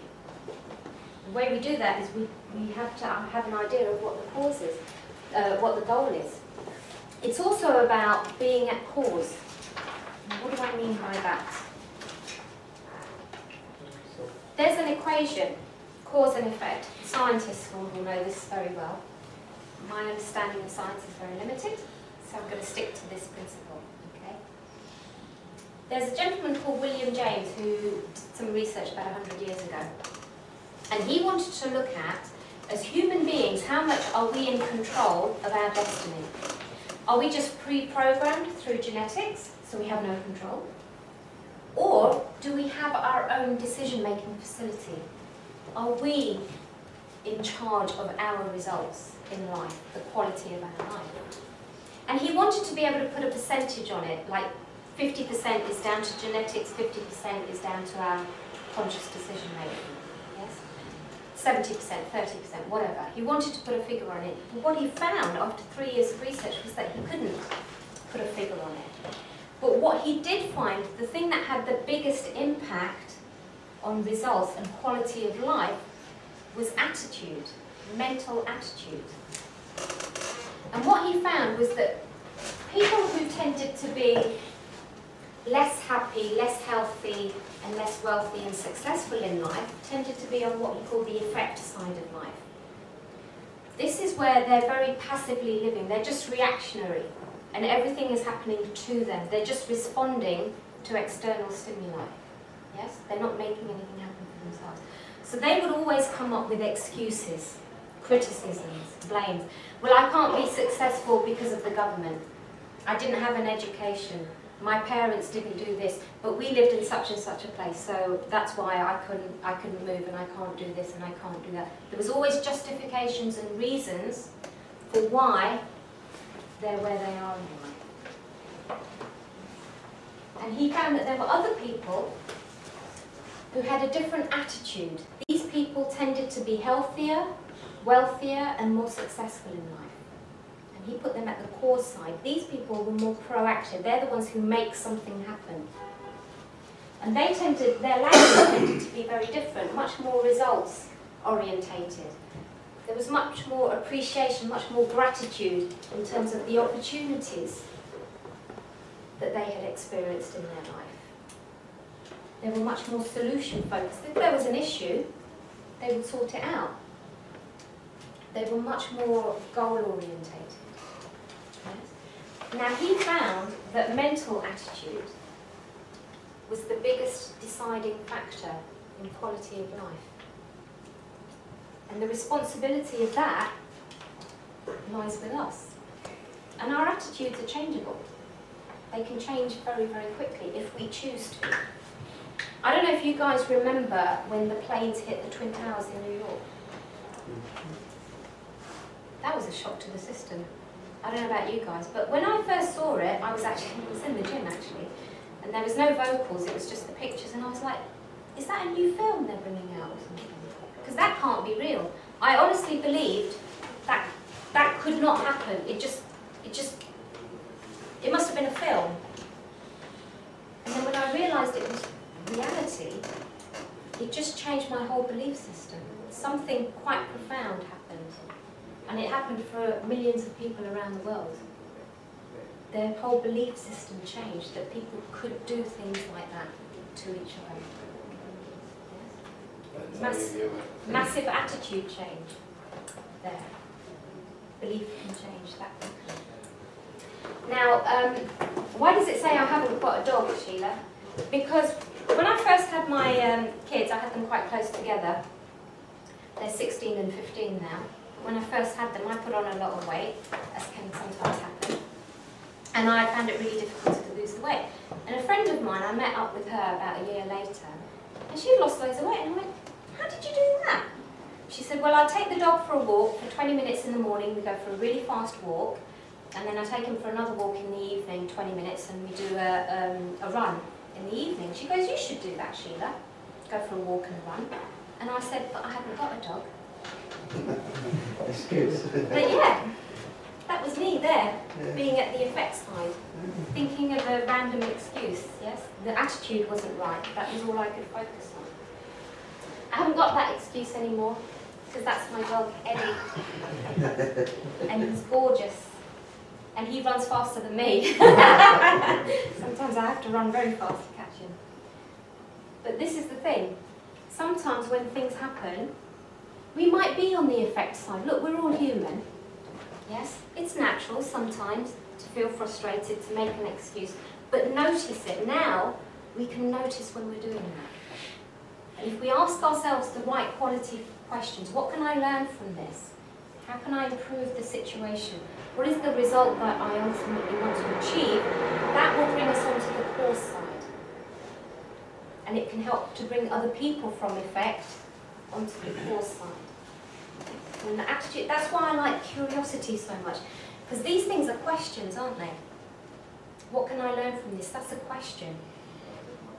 When you ask yourself a question, There's curiosity going on there. Yeah? Your brain has a bit of the brain called the reticular activating system. It's like Google.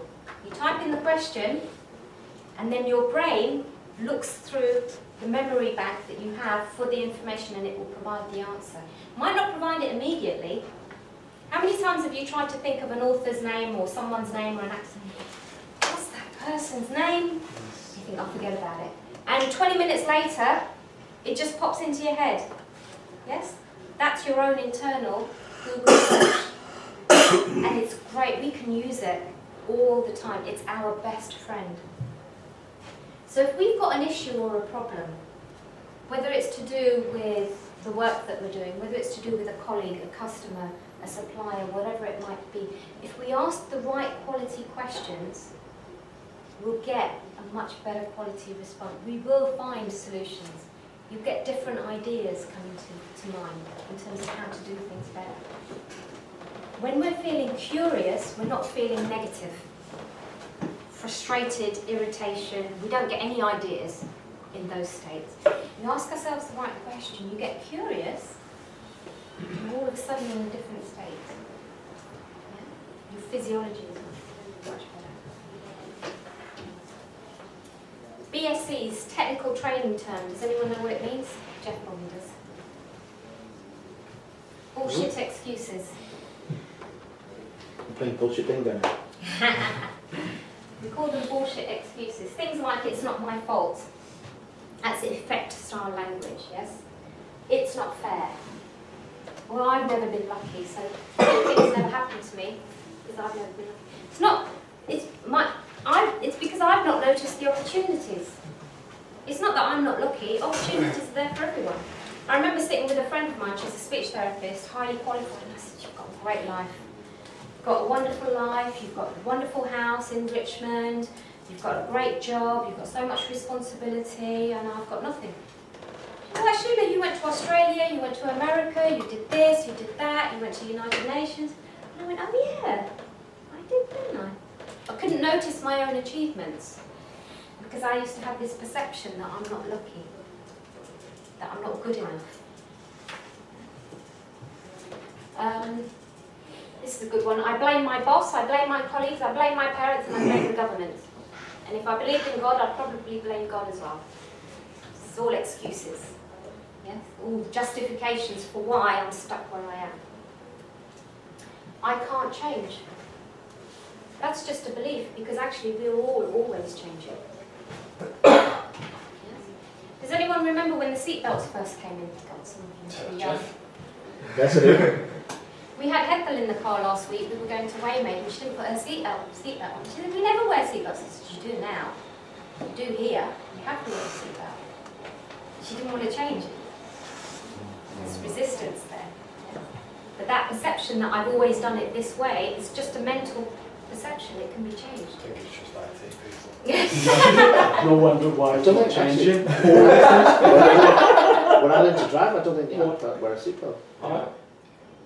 We just noticed that actually. What was that? Why the IT is not changing everything very quickly. Setting awares. Find In certain out. ways, yeah. Find out. Increase the quality of the conversations that you're having. If you're not having them already, have them. We don't know, do we?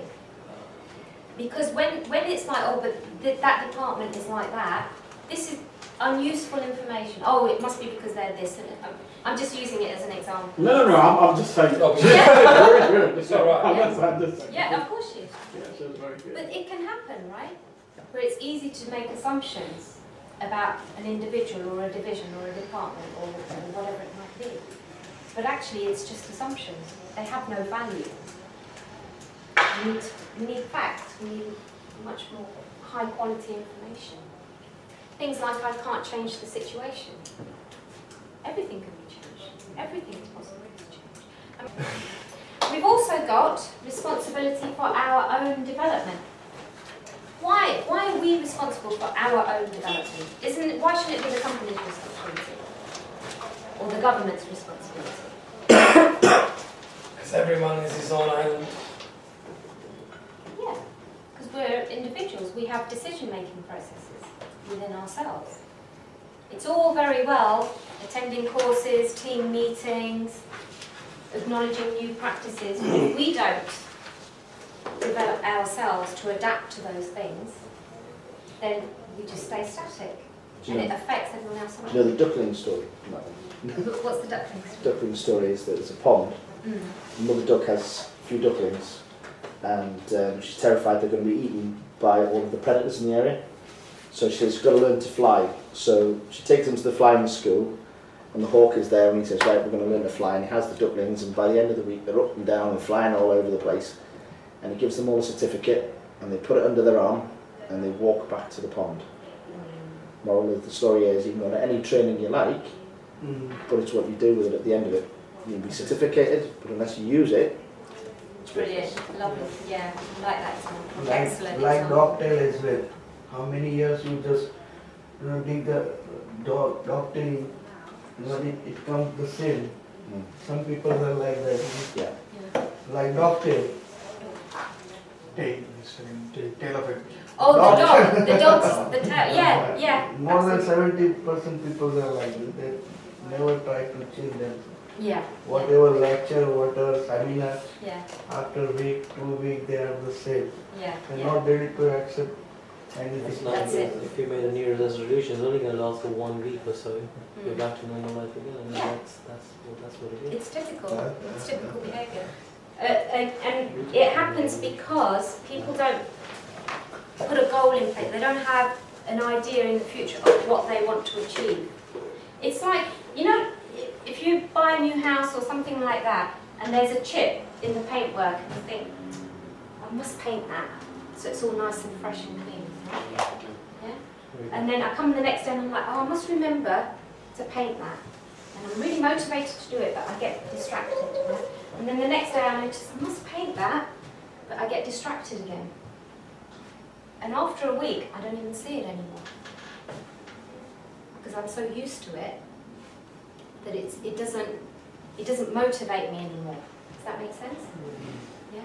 So the goal, the thing that we want to change or improve, it has to be stated.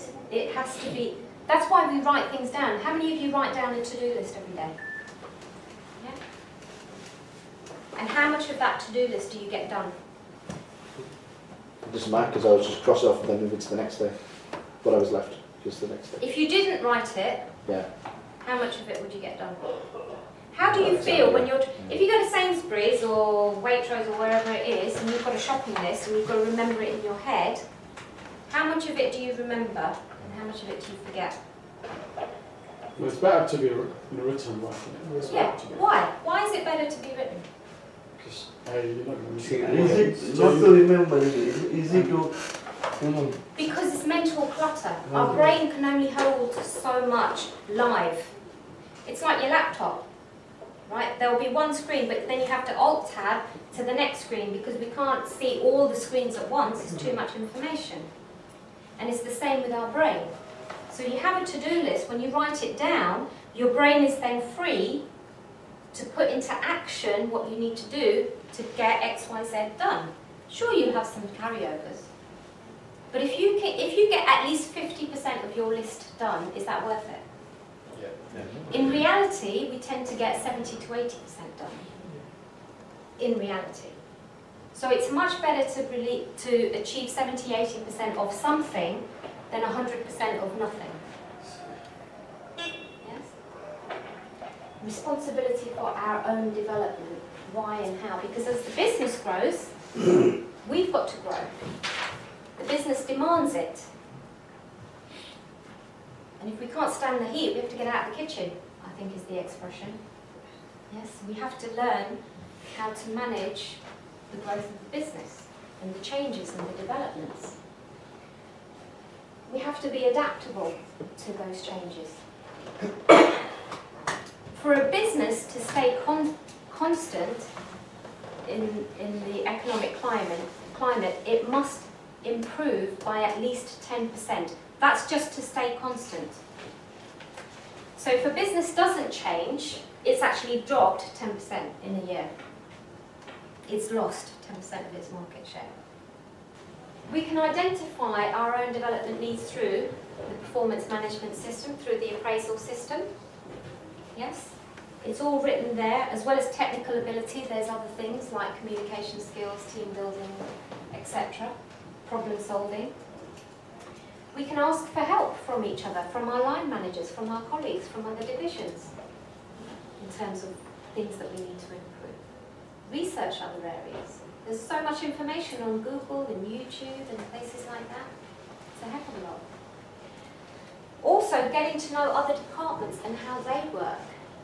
Because the more information we have, the better quality decisions we can make. We can talk to the right people when we need to get things done. Internal networking.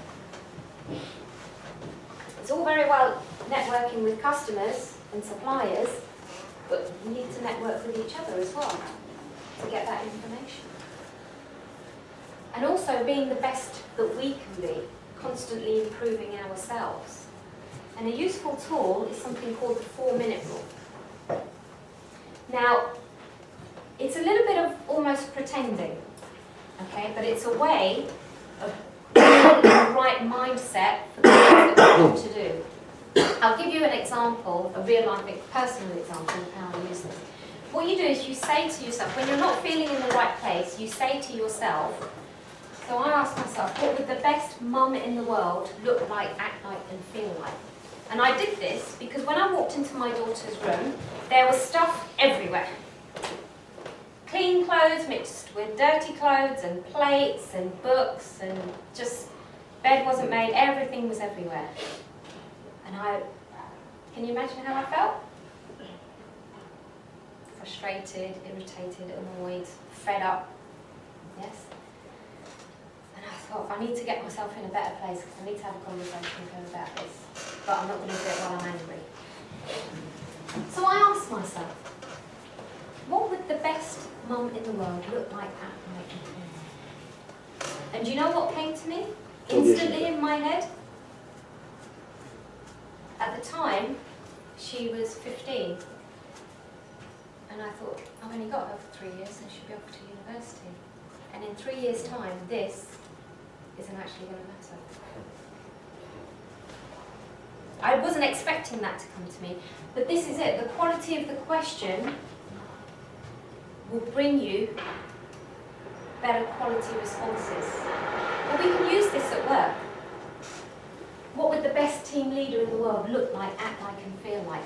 Let's have a go, even if we're not team leaders ourselves. What qualities can you think of that a team leader could use? Inspirational. Yes. Motivation. Motive. Yeah. Good listener. Yeah. Problem solve. Yeah. Understanding. Self-effacing. So there's no ego. Yeah. Friendly. Yeah. Approachable. Yeah. Goal-orientated. Goal-orientated. Oriented. Oriental. Goal. It's your personal choice coming out loud. That's his order for the girls. Exactly, yeah. Well, Girl-oriental. uh, Just my accent, sorry. Goal-orientated. Yeah, Girl-oriented. I think he's blushing. Yes. no, I don't blush. It's just going back to a place in Just- time. You've got a picture in your head though. Sorry, I've got it on my camera, Where did you go? Egypt. From From his Yeah. filter, it came out like Yeah. Shower shake. You just Go back for some effect shower. state and physiology. She was Yeah. actually Russian, but that's another story. And inflatable. Sensor. Right, Sensor. behave yourself. Okay, yes, No, sorry. just See you easy. Communication skills? communication. Yeah. Definitely.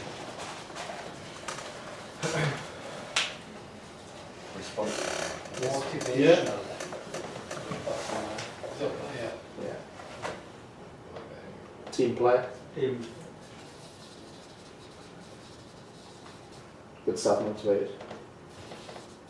Hot. Come on. You're all a hot boss. Knowledgeable. Praise God.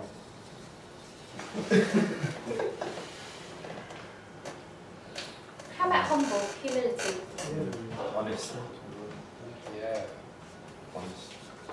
Honest, Accountable as well. There's loads of qualities, right? What about specific actions? What would they do? Informative. Keep people informed, yeah? Yeah. Work management. Work management. Yeah. Use collective wisdom. So So use collective wisdom. Yeah. How would we do that? by learning. What would they actively have to do? Sorry. He should learn 3-4 languages as well. Okay, all right. Communication skill, which is So he can under communication skill. Nowadays he has to learn the police. But how, Understand the team. So know their strengths and weaknesses so and utilise understand them. the So team. they're called So mutual how? understanding. Understand the team. How? What's the action that they have to do? Listen. He How? has the quality How? to know I the. want the action. You're talking. He You're needs talking. to know like positive and negative of that team. How? How's he going to do that? Continuous communicating, continuous How? talking. When? What is he going to have to do? Listen. Set up Because with that. meetings. Do them. Run them. One-to-ones. Actual one-to-ones. Actual regular team meetings. These are great concepts, but at the moment they're concepts. Skills Yeah. metrics. Yeah. So actually spending time Very with good. individuals. Quality time. Yes? So one-to-ones, team meetings, Coaching. coaching. Goal setting. And supporting. Liaising with other departments, yeah? Yeah. Transparent.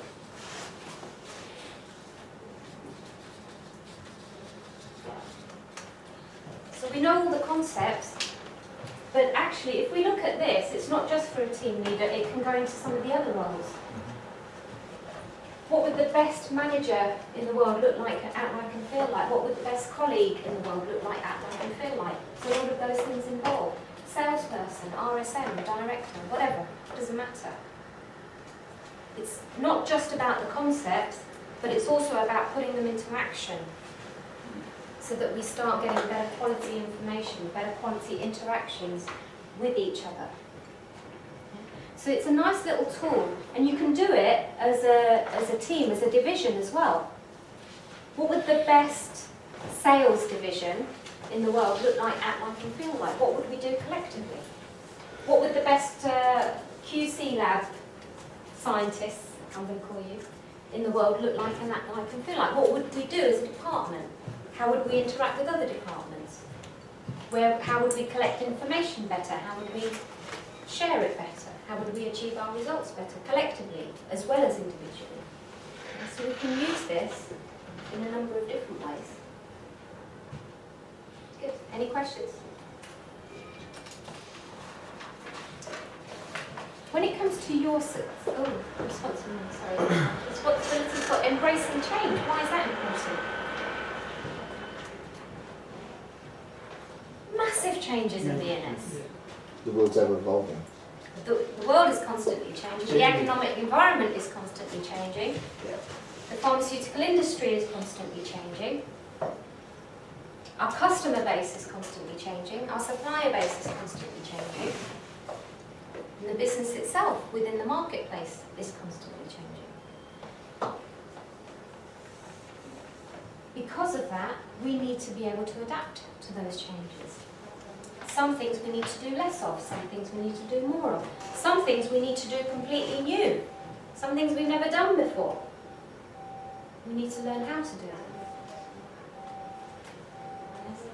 But by being proactive towards change, by welcoming change, by enjoying it, it's going to mean that we're going to have less of a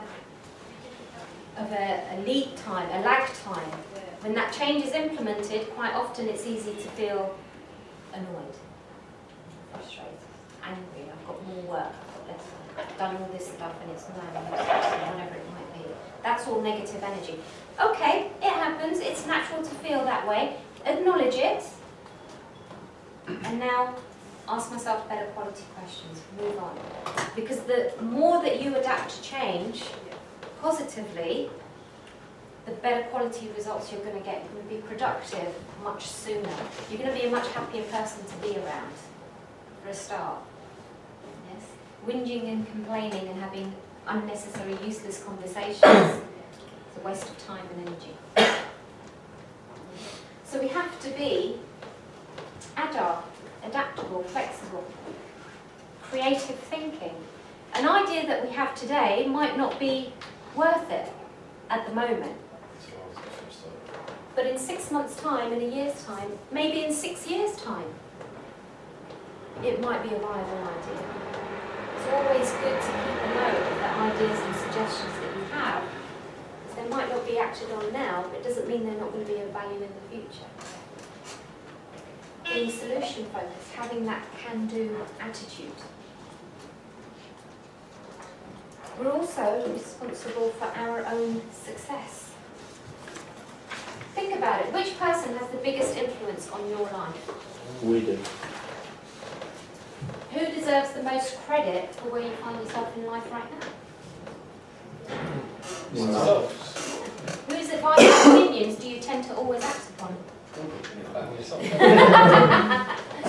Yeah, Google will give you a number of choices, but ultimately, we make those decisions first. So again, the responsibility is down to us.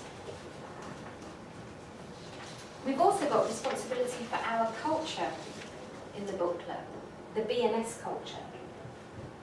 The BNS culture is based on our behaviours, attitudes, thinking and action. And the booklet specifically states doing the right thing. Why do you think that's there? An attitude, a culture, a whole business culture based on doing the right thing. Why?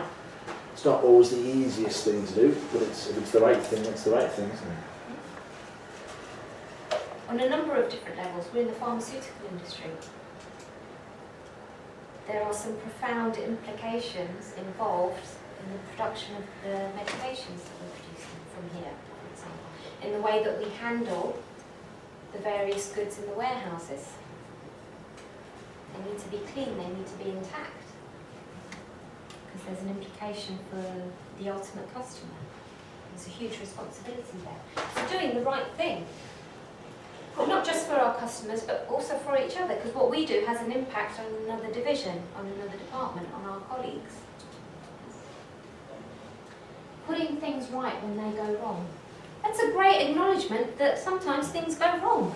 They do, of course they do. Part and parcel one. Hmm? Part and parcel one. Yeah.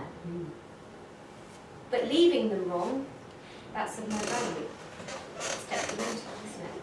So having an attitude of putting things right when they go wrong. Keeping our customer in mind and keeping our colleagues in mind instantly. When we think of our customers, as I mentioned before, that ultimately the customers are the patients. Yes? It's the parent that rocks up at the pharmacy at 7 o'clock, last customer on the door, desperate for a bottle of Calpol for their child who's running a high fever. Yes. It's the hospitals that are desperate for a specific medication because they've got someone in ITU. That's where I used to work. And I've seen when drugs go wrong. You know, there was that drug trial that went wrong at Northwick Park. I was there. Oh yeah? Yep. Back a few years ago. It's quite a few years ago. But I tell you what, that's teamwork. Because my goodness me, doctors and nurses coming in, doing 24-hour shifts. We had an 8-bedded unit at the time. We had our current patients and then 8 more, obviously, from the drug trial. We had 16 patients at one point on the unit, in the corridors. Extra staff coming in. No shouting, no panicking. We had visitors, the directors coming in, the Archbishop of Canterbury, whatever, all these various dignitaries coming in, the press trying to come in, take photos, interview the relations of the customers there. Do you know what? Not a harsh word spoken. All run like clockwork. And that's because the leadership made it quite clear, this is who we are as a division. Very similar to the vision that you've got here. All those medications that go out to the hospitals, to the doctors, to the pharmacies, we've all got our fingerprint on them. Every single one of us has a fingerprint on all those products, those thousands of orders that go out on a daily basis. We've all got something to do with it. Our intention goes into those products. When they're bought from somewhere, they're manufactured here, and once they go out. So if we've got the right culture and the right intentions behind what we're doing for our customers, we want to share that with each other as well. There's a huge responsibility there. This isn't just we're buying stationery and we're selling it out. There's a massive implication of responsibility in this business. And all of us, every single one of us, the cleaners that come in to clean the floors, the people who are sorting out the cardboards in the warehouse, the people who are putting the labels on, people who are doing the HR, people who are doing finance, every single one of us have an impact on all those customers, millions and millions of customers.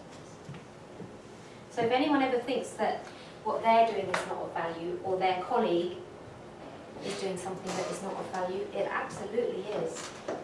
But this is where, when we start to have better quality conversations, respect each other, be open-minded, understand that yes, sometimes things go wrong. Sometimes I've given a reaction that's a bad reaction.